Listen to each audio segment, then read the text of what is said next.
The first feat of Trixie, a dance of fate's dice. The year was grim, as it always was when the time of sacrifice came upon the kingdom of Aliram. 100 names were drawn by the lottery's cruel hand, each one doomed to feed the ancient red dragon, Thuragul, the Emberwing. The people wept, they pleaded, but none could resist the will of the lottery.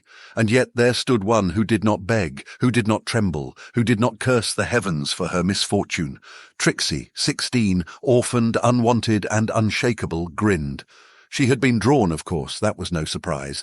People like her, those whom fate should have abandoned, always found themselves in dire straits. But unlike others who despaired, she merely rolled her shoulders and laughed, offering the sky a knowing smirk. "Mother, I suppose this is your way of giving me a present, isn't it?" There was no answer, no divine proclamation. But in the depths of possibility, something stirred, something that should not, could not, and yet would. Fate had never been one to follow rules. As the sun bled across the sky, the 100 chosen were marched beyond the city's walls to the plain of ash and cinder, where bones of past offerings lay cracked beneath the weight of Thuragul's dominion. The air shimmered with heat, and a mighty gust heralded the descent of the Emberwing. He landed in a storm of embers, molten eyes narrowing at the gathered sacrifices. A voice like burning mountains rumbled forth, "Another year, another feast." The people quailed, they fell to their knees. But Trixie? She stepped forward, tilting her head, and then did something no sane person would. She smiled, and then she spoke. "Great and mighty Thuragul, devourer of the weak, scourge of the sky, hoarder of treasures untold," she began, her voice a silk thread woven with both audacity and admiration. The dragon's eyes glinted. "Flattery will not spare you, child." "Flattery? Oh no, I merely acknowledge your remarkable reputation," she said, letting the words curl like smoke from her lips. "But if I must die, let me do so as the greatest gambler in history, a challenge if you dare." A murmur ran through the sacrifices. The dragon snorted. "You dare challenge me?" "I do," she said, tilting her head playfully. "A game of dice, simple and fair. 5 rolls each, highest total wins. If you triumph, I shall become your pet, no, your bride, forever bound to serve you in whatever form you wish." Thuragul's molten gaze darkened with something close to amusement. A dragoness bound to him by magic would make for a perfect queen. It was a bet that he could not lose. "And if you win?" Trixie's grin widened. "Then you become my pet. But don't worry, I have the perfect form for you." She paused, savouring the words before she spoke them. "A red rabbit, with fur like fire and a tongue just as sharp." A stunned silence fell, and then the dragon laughed, a deep, rumbling quake of mirth. "You amuse me, little one. Very well, let us play." The first rolls were cast. The dice clattered upon the scorched earth, tumbling, spinning, deciding fates. The first round? Thuragul led by 2 points. The second, Trixie closed the gap, tying their scores. The third, a back and forth, the scales tipping one way and then another. By the fourth, they were even. Perfectly, impossibly even. The sacrifices watched in breathless silence. Thuragul, confident, rolled his final die. The ivory cube bounced, landed, and came to rest. A 6. He smirked, the glow of victory settling into his chest. At worst, he would force a tie. At best, she would lose. Trixie picked up her die. She spun it between her fingers, feeling the weight, the balance, the possibilities thrumming beneath her skin, and then she tossed it high. The die twisted through the air, turning over and over, glinting in the dying sunlight. It fell. And then reality folded. For the briefest moment, probability itself broke. The die landed. It did not roll. It did not bounce. It did not obey the fundamental laws of nature. A 6-sided die, showing a 7. Thuragul's smirk vanished. His eyes widened in disbelief, his magic roaring in protest as the deal bound him. The dragon roared, a sound that split the heavens, but the magic took hold. His massive body shrank, his fiery scales morphed, and where once stood the terrible Emberwing, now sat a small, crimson-furred rabbit, his ears drooping in stunned indignation. Trixie scooped him up, cradling his tiny form against her chest as she whispered sweetly into his long, twitching ear. "Don't be too mad, dear gambler. My mother is Fate, and she loves me very much." The rabbit hissed, tiny sparks puffing from his nose. Trixie just laughed. The sacrifices, once doomed, stood in silent shock. The dragon was gone, the yearly terror undone by a simple game, and the kingdom of Aliram would, for years to come, whisper the tale of the girl who rolled the impossible. Trixie, the gambler of dragons, but this was only the first of her 7 feats. The second feat of Trixie, a dance of fate's mischief.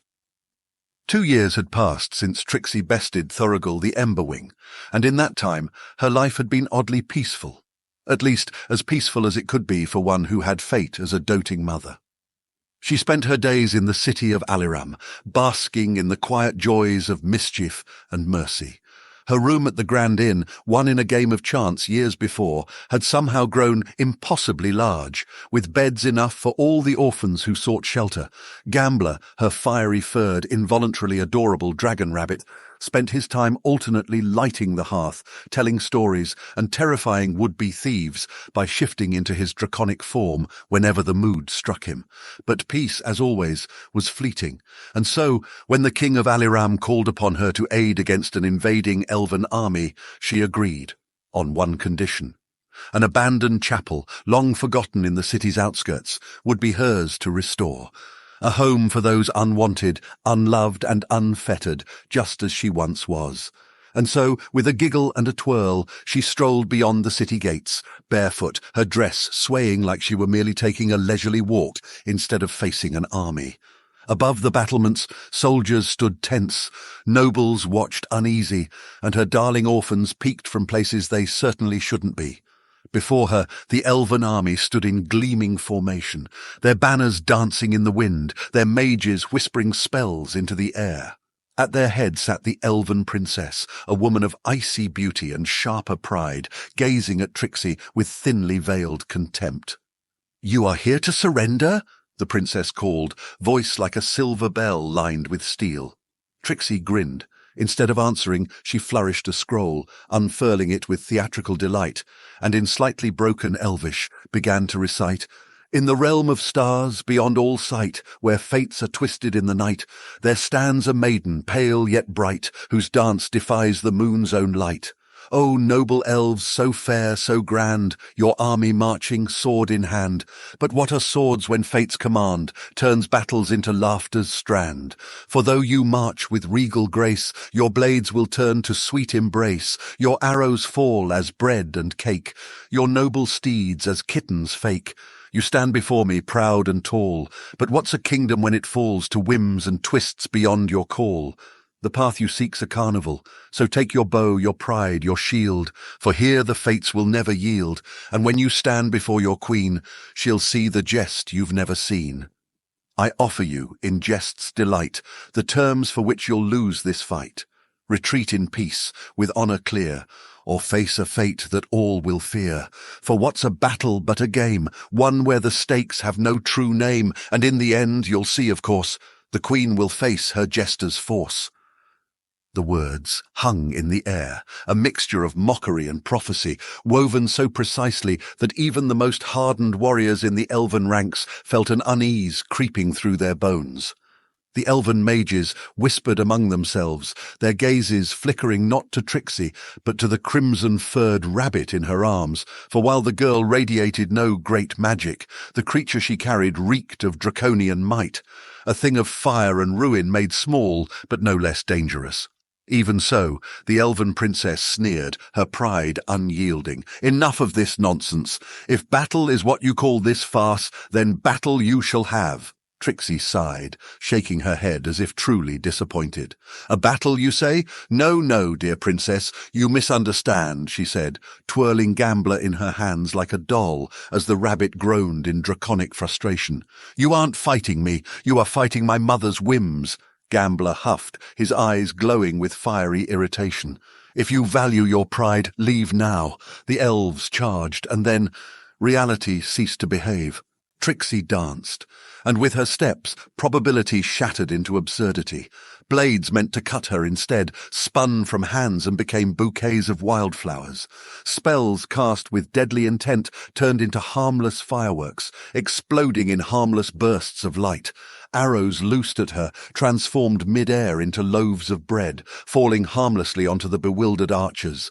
Cavalry rode forth, their mighty demi-dragons roaring, only for the beasts to yawn, stretch, and suddenly shrink into sleepy kittens, nuzzling at their riders' boots. And still she laughed, swinging Gambler like a ribbon in the air. The dragon rabbit, utterly resigned, let out a half-hearted breath of fire, only for the flames to turn into a shower of candies, pelting the stunned elves. By the time the battle ended, the elven army stood humiliated beyond words. Their swordmasters wielded nothing but harmless wooden spoons. Their archers now dressed as bakers, clutching rolling pins in confusion. Their mages, stripped of their precious wands, now clutched dolls in their hands as their robes transformed into elegant ball gowns. Their cavalry, once fierce, sat confused atop lazy cats, their lances now nothing more than cat toys dangling from strings. And the elven princess. She stood, her royal blade replaced by a candy replica, her once imposing armor transfigured into the finest silk lingerie, while her noble steed had become a playful, tail-wagging puppy. Silence, utter, horrified silence. From the battlements, the people of Aliram desperately tried to suppress their laughter. Gambler, ears twitching, let out a long, suffering sigh. "You could have just waved your hand and sent them home," he muttered. Trixie tilted her head, eyes sparkling with mischief. "But where's the fun in that?" As the elven princess trembled, rage brewing behind her humiliated stare, Trixie sighed and gave a lazy wave of her hand. With a blink, the entire elven army vanished, shunted directly into their queen's throne room, forced to report their absolute humiliation. A week later, an elven envoy arrived carrying a single request. Trixie was to vow never to step foot into elven lands, ever. Trixie laughed, twirling a stray curl. "I might agree," she said, "but only if you promise peace and friendship with Aliram." And so, a war that should have raged for years ended in laughter, candy, and sheer unrelenting absurdity. And though the world had yet to know her as the Witch of Impossibility, that day she earned a new name, Trixie, the Maiden of Mischief. The Third Feat of Trixie, a dance of fate's designs. 2 years had passed since Trixie first bested Thurgoll, and a year since she humiliated the elves with nothing more than a dance of impossibility. At 19, she had fully bloomed, radiating a beauty that turned heads, and a presence that whispered of mischief barely contained. Titles and rumours surrounded her like a court of jesters, yet she never acknowledged them. Her orphanage, an old chapel by appearance but infinite within, now sheltered not just children but women seeking refuge. It was a haven, defying logic as only Trixie could will it. And Gambler, her ever-loyal companion, had softened in his own way, now a teller of fairy tales, a hearth-lighter, and an occasional adolescent dragon when a trespasser needed a good fright. Challenges still came, men and mages alike wagering against her in games of chance, only to find themselves bested before they even knew the rules. A noble once sought to cheat, yet a merchant from his own land happened to be there to ensure fair play. A mage wished to best her in magic, only for Trixie to cast each spell with perfect precision as Gambler whispered them into her mind. Every victory added to her legend, yet she remained Trixie of Aliram, not yet the Witch of Impossibility. But then came a true threat. A deathly procession marched toward Aliram. The Archlich Malzareth, an ancient master of undeath, led a horde of the dead, seeking to claim the city as his necropolis. His demands were simple: surrender or suffer. The people despaired, the nobles cowered, and the king saw no path to victory. Trixie giggled, with a parasol twirling on her shoulder to keep off the drizzle of lackluster ego, and Gambler sprawled lazily on the other. She strolled beyond the gates to meet the would-be conqueror. Malzareth, wreathed in dark magic, frowned at her lack of fear. "Are you the divine champion they send to beg for mercy?" Trixie tilted her head. "Divine? No, I'm just someone with better taste in theatrics. Honestly, Necropolis, how dreadfully uninspired. Do you also have a throne made of bones? Let me guess, skulls? Oh, how original. The Archlich scowled. You mock me. Trixie gasped dramatically. Oh, heavens, no. I merely lament that after all these centuries, you still think draping yourself in misery makes you compelling. The undead murmured. The nobles on the walls of Aliram dared to peek over. Enough, Malzareth sneered. I have come to claim this city, to show the people of the living that death is the true ruler of all. No trickery will save you. Trixie tapped her chin. Let's test that theory. Tell me, Lord of the Undead, how exactly do you plan to keep ruling? You do have a phylactery, yes? A little trinket keeping your dusty bones from crumbling for good, Malzareth scoffed. Of course, no mere mortal— Oh, of course, and it must be somewhere very secure, perhaps hidden in another plane, maybe the depths of hell itself. I bet you spent ages making sure no one could touch it. The Lich smirked. You cannot even comprehend its location, let alone touch it. Trixie beamed. Oh, but you just told me where it is. And with that, reality collapsed upon itself. Causality bent, continuity unravelled. Around Trixie's neck, a pendant, blackened with age, pulsing with foul magic, appeared. Malzareth's eyes, two burning pits of necrotic energy, widened in shock. Before he could react, Trixie tossed the pendant into the air. Gambler stretched, yawned, and in a single breath of true dragonfire, reduced it to nothing but ash. The Archlich barely had time to snarl before his bones cracked, his form shuddered, and he collapsed into dust. The horde of undead twitched, stilled, then began to stir once more, but this time without a master to guide them. They would turn on the living in mere moments. Trixie sighed, placing Gambler on the ground. All right, darling, have your fun. Gambler stretched again, this time his small form unravelling into something vast and terrible. In a blink, the adolescent rabbit became an adult red dragon, towering over the battlefield. With a delighted growl, he descended upon the mindless undead, flame and claw making short work of what remained. When the last of them fell, Gambler strolled back, shrinking down until he was once more a smug crimson rabbit in Trixie's arms. She scratched under his chin. Satisfied, he yawned. Could have lasted longer. She laughed and twirled back toward the city, leaving the nobles, soldiers, and the king himself speechless. Thus rumours spread. She, who had humiliated the elves, had now unmade an Archlich. The name Archlich's Bane took root in whispers and stories, and though she did not yet wear the title Witch of Impossibility, her legend had already begun turning the heads of beings few dared to even acknowledge. But that was a story for another dance. The Fourth Feet of Trixie, a dance of fate's twisting words. For 5 years, Aliram had known peace. 5 years since the red dragon Thuragul, the Emberwing, had lost a game of dice and been bound to the impossible Trixie, becoming Gambler, her ever-grumpy but fiercely protective familiar. 3 years since the elven host had marched in arrogance and slunk away in humiliation, bested not by blade, but by the rhythm of Trixie's laughter. 2 years since the Archlich Malzareth crumbled to dust, undone by a girl who wielded chance and causality as a master musician played an instrument. Trixie's fame had grown, whispered in courts and taverns, in the streets of Aliram and beyond. Titles piled upon her like fallen leaves, Gambler of Dragons, Maiden of Mischief, Archlich's Bane, yet she carried none of them, only ever calling herself Trixie of Aliram. She tended to her orphanage, a haven of warmth and love, an impossible place of limitless space for all who were unwanted, unfortunate, or unloved. And Gambler, once a tyrant of the skies, now spent his days kindling hearthfires, his nights spinning grand tales for children, and his temper scorching any foolish enough to threaten Trixie's home. But peace, for all its charms, was a fleeting thing.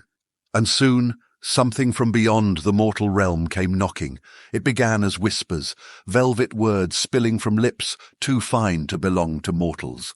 Then came the courtiers, strange and shimmering, and finally he himself stepped through a gate of silver and twilight. The Archfey Duke. His name was lost to the ages, buried beneath 100 masks and 1,000 deceits, but his beauty was undeniable, his presence intoxicating. With hair of woven starlight and eyes like the shifting dusk, he stepped into Aliram's court with a singular purpose, to claim the gambler of dragons as his bride. The king of Aliram, wary of offending such a being, requested Trixie's presence in court for 2 days to entertain the duke's affections and spare the city from his whims. So, for 2 days, Trixie sat upon a gilded chair, a painted fan in her hand, and watched the archfey prance and preen. With every flourish of his words, she waved the fan lazily, murmuring, "Shoo, shoo, the glamorous without substance." He sang her praises in a dozen tongues, wove illusions of wonders beyond mortal dreams, and promised her wealth, power, and the eternity of the Feywild if she would only be his. Trixie yawned. She had been wooed by worse. Then, on the 2nd day, she made an unwise suggestion. "Since you are so very confident, Duke of Starry Lies," she said, tilting her head, "why not make this interesting?" The court grew still. "Let us play a game of words and wit," she continued, a sly smile curling her lips. "A test of our minds. If you win, I shall be yours, body and soul, and leave Aliram for the Feywilds." The nobles gasped. The king paled. "But," she added, "if I win, you shall relinquish all your treasures to this kingdom. After all, you did say you would pay all you own for but a night with me." The archfey's lips parted in delight. "A game most fair, maiden of mischief. What shall be the rules?" Trixie's grin sharpened. "Neither of us may repeat a phrase we have already spoken." The Fey courtiers trembled. The king of Aliram hesitated. "Lady Trixie, are you—" She lifted a finger, silencing him with a wink. "Hush now, the game has begun." The archfey recited poetry, spun riddles, and whispered flattery laced with double and triple meanings, each phrase a trap waiting to ensnare. Trixie, however, danced her words like a jester on a tightrope, mocking and complimenting in equal measure, playing the fool while watching keenly for a misstep. For a time the archfey had the advantage, his vast experience with wordplay weaving an intricate net. Then Trixie tilted her head. "I'm confused," she said, furrowing her brows. The moment stretched, strange and weightless. Causality wobbled, continuity unravelled, and the weight of certainty faltered. The archfey, eager to clarify, repeated himself. The court fell into stunned silence. For the first time in an age, the archfey's flawless mask cracked.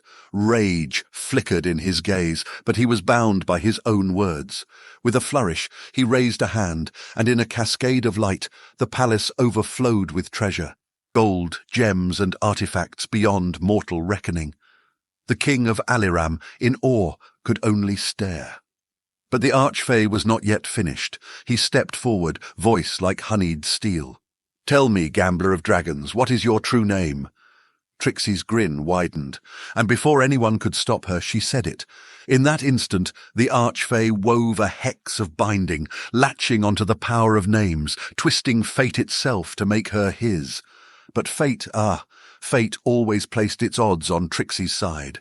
The hex rebounded, the threads of destiny snarled, tangled, and reversed. The binding meant for Trixie now shackled the archfey himself. His body stiffened, his breath hitched, no longer a master of fate, but a prisoner of it. Trixie laughed, stepping closer, her eyes alight with mischief. "Oh, how unfortunate for you!" She leaned in, voice a purr. "I order you to act freely, but never again may you turn your gaze upon any who call Aliram home. Should you try, you will unravel like a poorly woven tapestry." With a flick of her wrist, she flung him back into the Feywild, his courtiers vanishing in a panicked rush to follow. Silence hung over the court.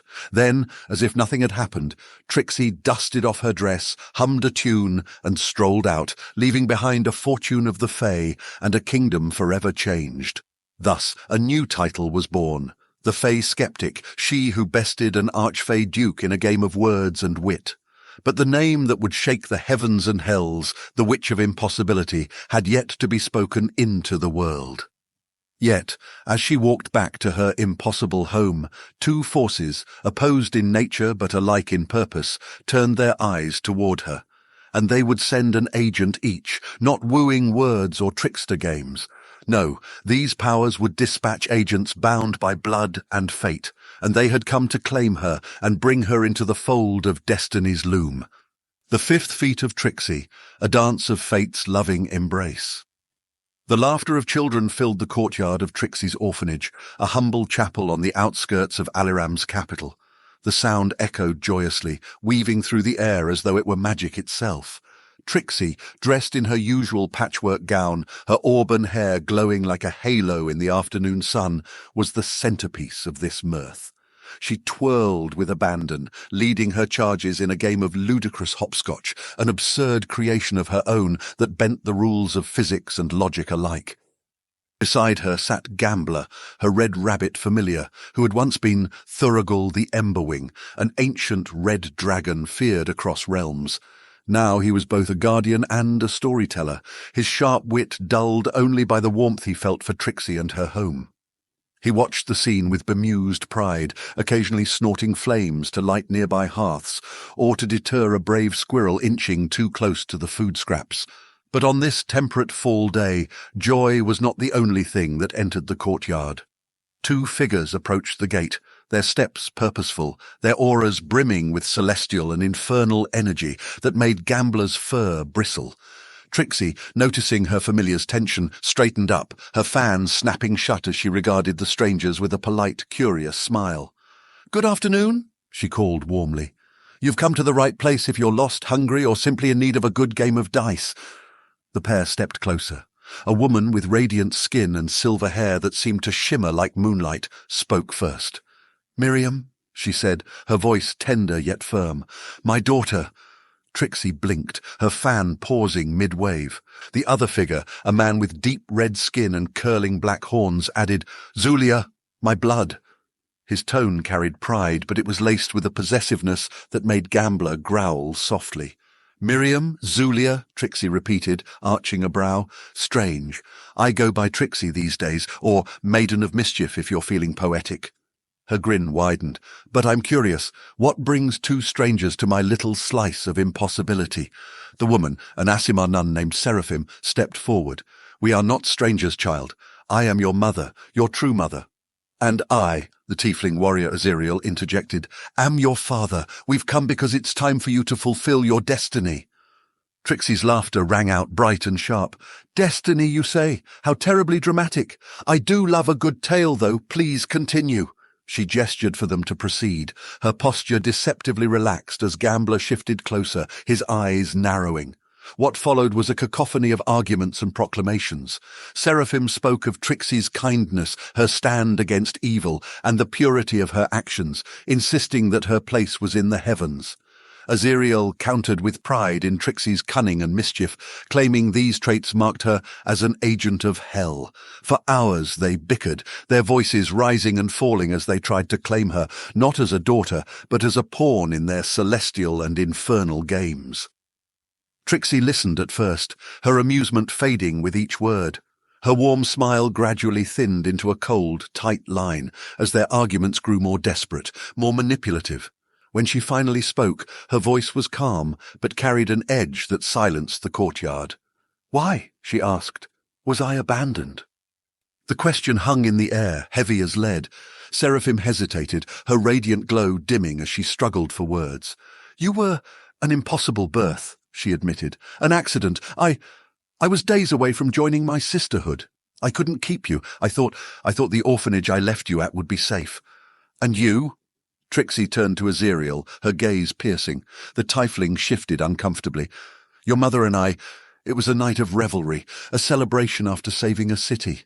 I didn't even know you existed until now." Trixie took a deep breath, her chest rising and falling as she fought to keep her composure. Her voice trembled slightly as she asked, "Do you even love me?" Neither of them answered in the way that mattered. Instead, they offered platitudes, assurances that rang hollow, promises tied to their respective realms. And Trixie, who had spent her life bringing joy to the unloved, saw the truth. "You're not here because of love," she said softly, her words cutting like a blade. "You're here because you see my victories, my accomplishments, and you want to claim them for yourselves. You want me to be your weapon, not your daughter." The courtyard fell silent. The children and women who had paused their tasks to watch now stood frozen, their eyes wide with concern. Trixie continued, her voice rising with conviction. I don't owe you anything. Not my loyalty, not my power, and certainly not my love. Do you want to know who did love me? Fate. The entity you speak of as if it was some impartial force. She reached out, her fingers curling around an invisible thread that seemed to shimmer into existence, a cord of celestial gold and infernal red, tethering her to her so-called parents. Fate, she said, her voice ringing with defiance, was there when you abandoned me. Fate reshuffled the odds to keep me alive, to protect me, to guide me. When the world sought to crush me, fate tilted the scales in my favor. And when I built this orphanage, this family, it was fate who laughed with me and celebrated every victory. The thread in her hand began to glow, its colors blending into a radiant rainbow that pulsed with power, full of every lineage and none. Trixie smiled, a mixture of sorrow and triumph in her expression. I am the daughter of fate, not of heaven or hell. I am Trixie, beloved by the improbable, and I refuse to be anything else. With a sharp tug, she severed the thread as it looped close on itself. A ripple of energy surged outward, rewriting the very fabric of reality. In that moment, her origins shifted. No longer the product of a celestial and infernal union, but the impossible creation of a goddess who had longed for a mortal daughter. Placed to bring some light to the world her mother must not interfere in, and to one day fill her divine hall with tales and laughter. Gambler, sensing her pain, shifted into his adolescent dragon form and nuzzled her side protectively. "Leave," he growled at the strangers, "before I forget my mistress's kindness." Seraphim and Aziriel hesitated, then turned and walked away, their defeat etched into their faces. As they disappeared from sight, Trixie let out a humorless laugh, her shoulders trembling as she tried to reignite the joy that had always defined her. But before she could falter, a swarm of children rushed to her, wrapping her in a tight embrace. The women of the orphanage joined them, their warmth surrounding her like a shield. Gambler shifted into his ancient dragon form, curling around them all like a living fortress. And in the silence of that moment, Trixie felt an unseen presence, a soft, unknowable murmur, and the gentle embrace of something greater. "I love you, Trixie," Fate whispered.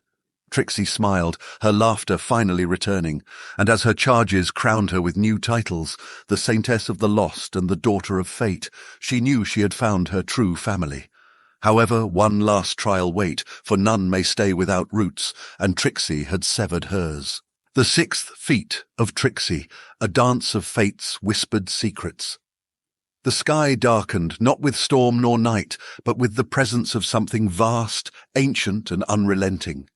A face loomed in the heavens, so impossibly large that the horizon itself seemed framed by the contours of a vast brow, unfathomable eyes peering down as if regarding an insect crawling upon her palm. The land itself held its breath, rivers pausing mid-flow, trees stiffening in reverence, as even the winds dared not whisper beneath the weight of her gaze. Gaia, the titan of life, had come. In the capital of Aliram, the people fell to their knees in awe and terror, their voices trembling with prayers to their gods. But none of the deities answered. Even the highest gods, rulers of pantheons, were mere children before the Titans. Only one did not kneel. Trixie, the daughter of fate, stood in the city square, her expression bright with curiosity, the smallest smirk tugging at her lips. Beside her sat Gambler, no longer a rabbit, but an adolescent dragon, crimson scales gleaming as he glared at the impossible entity above. The orphanage behind them remained unchanged, as though untouched by the immense presence in the sky, its impossible space resisting even the weight of the Titan's scrutiny. From above, Gaia's voice echoed through the very fabric of existence, a tone so vast it was felt as much as heard. "You are unbound." The words rippled through reality, and the truth in them was undeniable. Trixie had severed her ties to celestial and infernal lineage, rewritten the threads of her own existence, and become solely the daughter of fate. She belonged to no realm, no force of nature, no divine decree. Gaia's voice, ancient as the first breath of the world, resonated once more. You walk my soil without tether, yet all mortals are of me. None stand without roots. You are an impossibility that must be corrected. The world waited for fate's daughter to crumble under the weight of reality's law. But Trixie, ever the gambler, ever the mischief maker, simply smiled and tapped a finger against her chin. I see, she mused, tilting her head, her auburn hair gleaming under the eerie twilight of Gaia's presence. So what you're saying is, I shouldn't exist. You cannot exist. Trixie let out a laugh, bright and unshaken. Well, that is unfortunate, but I'm quite fond of existing, you see. She snapped open her fan, waving it idly. Now, I could argue the philosophy of it, but you're a being of law, of structure. Reason alone won't sway you. She tapped her chin, eyes glimmering with the light of a trickster at play. So, she continued, grin widening, let's settle this properly. A game, as all matters of importance should be. The world gasped, a challenge to Gaia. Gambler groaned, slumping beside her. Trixie, for the love of fate, do you have any sense of self-preservation? Gaia, unfathomable and unmoved, did not acknowledge the dragon's exasperation. Instead, there was silence, a silence that spanned across mountains and oceans, where even the gods dared not interrupt. Then the Titan spoke. You would wager your right to walk my lands on a game? Trixie's grin widened. Naturally, after all, you are the Titan of life. It's only fitting you be the one to choose the game. She spread her arms. Name the terms, and if I lose, I will abide by your will. Mortal minds reeled. No one, no god, no archmage, no king would make such a wager. Gaia was not a being of deception or cruelty. She was the bedrock of existence itself, and so she could not deny a challenge fairly made. And so she declared, then this shall be your task. If you can name the birth name of every child and woman who has and will call your orphanage home, then you may remain in this realm. If you fail, you will be unmade. A murmur spread across the capital. The task was impossible. To know the past and present was one thing, but to name the future, that was beyond even the gods. Fate herself did not command the paths of mortals, but merely tilted the odds, never dictating what was yet to come. Gambler exhaled smoke, eyes burning with worry. Trixie. But she was already humming, swaying on her feet as though she had long awaited this moment. She closed her eyes, and for the first time in history she did not speak in jest, nor in riddles, nor in wordplay meant to confound. Instead, she sang, a song without an instrument, a melody woven from the fabric of reality itself. Threads of golden light wove through the air as she traced her fingers through the unseen weave of causality, her voice threading through past, present, and future. She sang the names of children long forgotten, of women who had found solace within her impossible home, and of those yet to be born. She did not alter their fates, she did not change their choices, she merely saw, and so she sang. She sang of the boy who would be found at her doorstep tomorrow, clutching a stuffed bear, missing an eye. She sang of the woman who, 5 years from now, would stumble through her doors, fleeing a life of chains and cruelty. She sang of the girl who, 60 years from today, would return as a grown woman to sit at her bedside as Trixie breathed her last mortal breath, whispering gratitude for a childhood spent in laughter. She named them all. As the final note faded, silence reigned. Gaia, the Titan of life, was still. Then she smiled. It was not a cruel smile, nor was it sorrowful. It was the quiet, knowing smile of something ancient, something pleased. Trixie, witch of impossibility, daughter of fate, Gaia intoned, and as her voice rang across the land, the title was etched into history itself. You have done what cannot be done. Thus you shall remain in this realm, for your mother has claimed you beyond my reach. But know this, you will not be rewoven when your time ends. You shall not pass into the cycle of souls, nor shall you return to my embrace. You will go to her. And with that, the Titan withdrew. The sky cleared. The world exhaled. Trixie stretched her arms above her head, letting out a satisfied sigh. Well, that was fun. Who's up for celebratory tea? Gambler, still smouldering from stress, collapsed onto his back. I hate you. Trixie just laughed, and as the world whispered her newest title, Witch of Impossibility, she, as always, denied it. For she was Trixie, the daughter of fate, and one day she will embrace all her titles on the day she will make her mother smile with pride and joy anew. The final feat of Trixie, a lullaby to break fate's sorrow. The great hall of Trixie's orphanage was alive with laughter and mischief. Orphans weaved tales of grandeur, their stories tumbling over each other in wild abandon, turning the floor into a stage for imaginary battles and impossible quests. Women and children, those she had taken under her wing, danced between the chaos, crafting a world of nonsense so rich it could have fooled reality itself. Trixie sat in their midst, playing along with a grin that bordered on wicked. Her words made no sense, yet they commanded the scene, a trickster queen in a court of fools.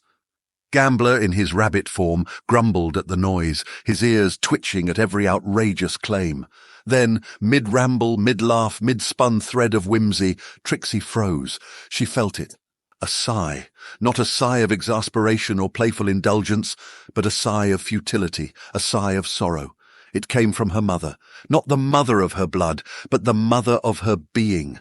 The mother who had no right to claim her yet did so anyway, just as she, a mortal impossibility, had claimed the divine. Fate wept.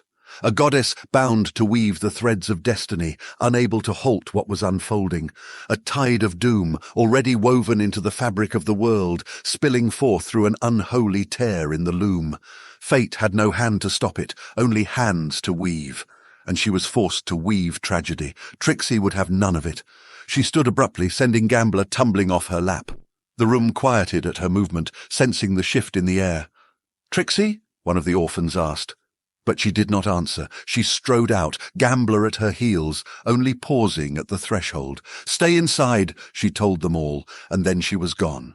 The king of Aliram called for her, for across the sea in the kingdom of Alaman, the doom had unfurled. A cult, long prepared and patient, had opened a hellgate. Demons poured forth in numbers, vast and terrible. A catastrophe woven in secrecy, now played out before the helpless eyes of mortals. But Trixie was already moving. She did not answer the king's summons. She had no need. The orphans told the knights she had flown away on the back of a dragon. The women she had sheltered said she had spoken only of making her mother smile. No title, no reward, no fame, only her mother's tears. And so, upon Gambler's ancient back, Trixie soared over Alaman, and for the first time in 22 years of grins and joy, she wept. She had seen suffering before. She had known helplessness, but to see it unfold in such magnitude, to feel the same grief that once crushed her tiny hands when she was young and alone. Gambler faltered beneath her. In 11 years, he had never seen her cry. "Shall I turn back?" he asked, voice unsure. Trixie wiped her tears, exhaled, and grasped the threads of the loom. "No," she said, and pulled. The boon of improbability fate had once gifted her, the indulgent thread of miracles, she took in full. Not a mere pluck, not a gentle tug, but a tight and unrelenting grip. Gambler roared, his form twisting beneath her as she rewove him. No longer the Emberwing of old, no longer just a dragon bound by trickery. He became something new. Scales of every hue shimmered upon his form, metallic and chromatic, righteous and wicked, all impossibly balanced. His power shifted, surged, settled into something beyond what even he could comprehend. Trixie named him Hopebringer, the worm of impossibility. "Defend them," she commanded. "Breathe a breath of all dragonfire, save as many as you can." Then she leapt.